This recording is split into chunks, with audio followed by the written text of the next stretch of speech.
Hey, welcome to the channel. So I wanted to just bring up a few things that you may be forgetting about in your Tesla if you own one. And if you don't own one and you're looking to get one, these are important things to remember when you do possibly get a Tesla.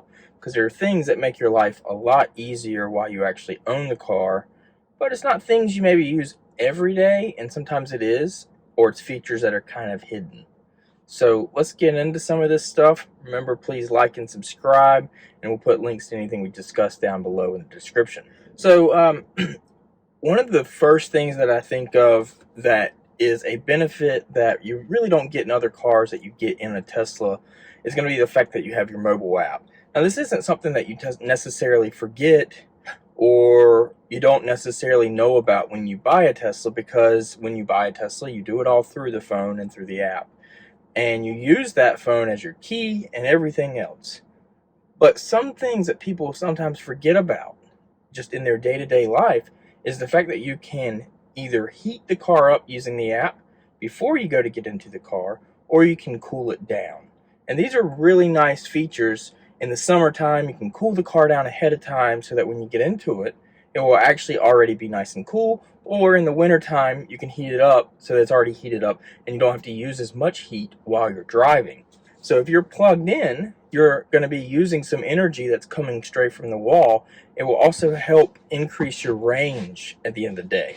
The other thing you can do from the app is that you can actually view the cameras from the app. So if your car's parked somewhere and you turn Sentry mode on through the app, or you can turn it off, you can easily view any of the exterior cameras, including the in-cabin camera, and actually see the inside of the car.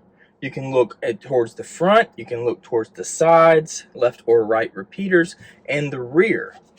So those are really nice to have if you ever wonder what's going on with your car, or if your alarm goes off, you can quickly kick to it, or if you're in dog mode, you can actually look into the camera and see how your little pups are doing in the back seat. The next feature that I think is one of the most important features that you may not be using is going to be Sentry mode.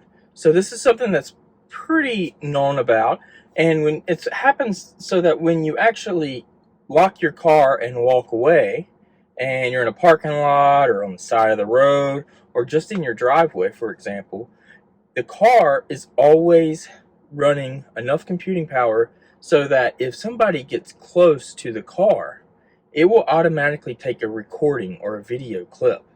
And this is a really nice feature in case somebody hits you and drives off, or somebody breaks into your car, or maybe you got a key to mark or a scratch on the side of your car and you want to see maybe somebody dinged me with their door. This can be used for that. And Tesla provides a thumbstick in the newer cars in the glove compartment, and you can actually access all of this stuff through the car app. And so I'm going to show you real quick how you do that. You would actually go to here, you would go to DashCam, and it's going to pull up some stuff here. What this is showing is recents, but you can actually go to Sentry mode, and what you can see here is what people are doing when you're parked in your car. So it's a kind of a neat feature. And there's also DashCam, which is the next thing we're going to talk about. It's going to be DashCam. And so what that is actually it is while you're driving, the cameras are constantly on a recording loop, and they're recording 10-minute sections. And it will slowly delete the old ones out.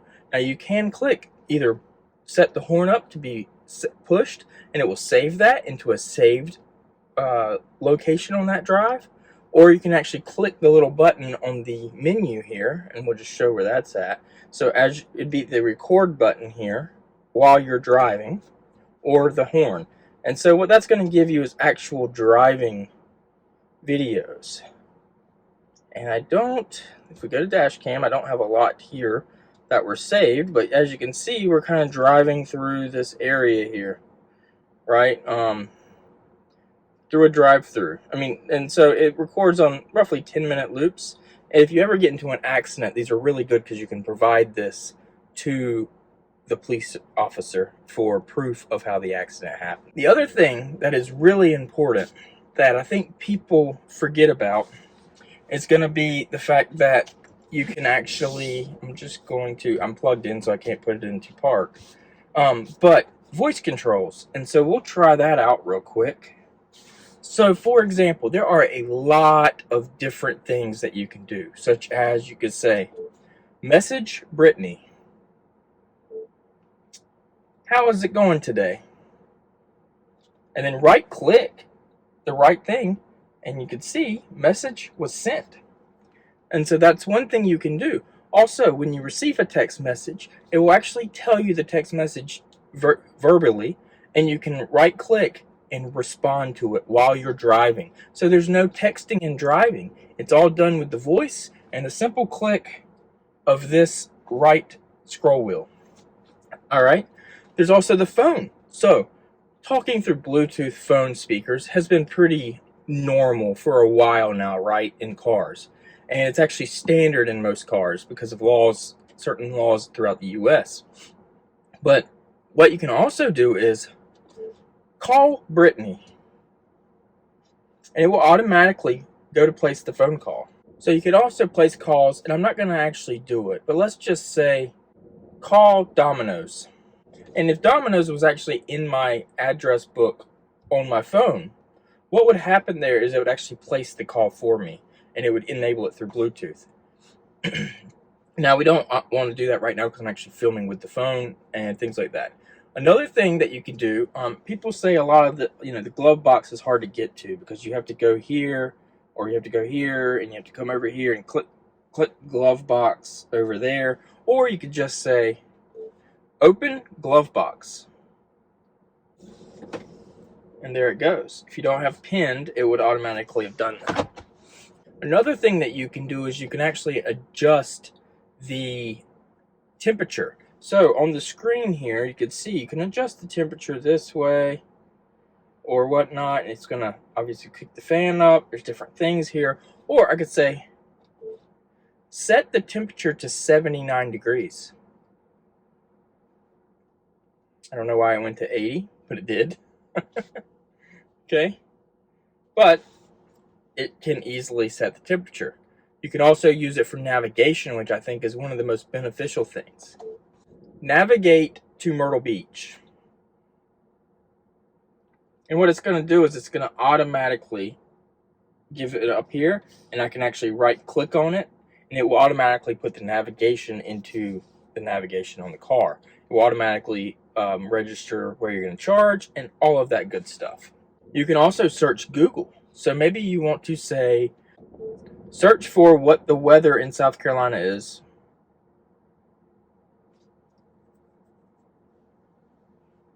And as you can see, it pops up the weather here, 92 degrees. It's actually 97, as you can see up there. And it's going to pull you up to Google automatically when you use the term search. Now, there's a lot more different keys you can use. I've put a link down below that kind of goes through all the different links that you can use. The other thing that you can use nowadays with this new app, that's been updated, the left steering wheel scroll button over here. If I long press this, you notice it pulls up this menu over here. I can actually go here, and there's a lot of things. I'm just scrolling the left scroll wheel, and there's a lot of different things that I can use as a quick thing. So if you don't want to use, you open the glove box, you can turn on dome lights, defrost, you can pull up the cameras, steering wheel heater on this Model Y 2023, what acceleration mode you want, so you could do it in chill or standard. There's DashCam, save the DashCam. There's change the brightness of the screen, wiper speeds, fan speeds, and temperature, and then nothing. I usually keep this on fan speed just because then you can actually turn it from low, medium, and high, and then you just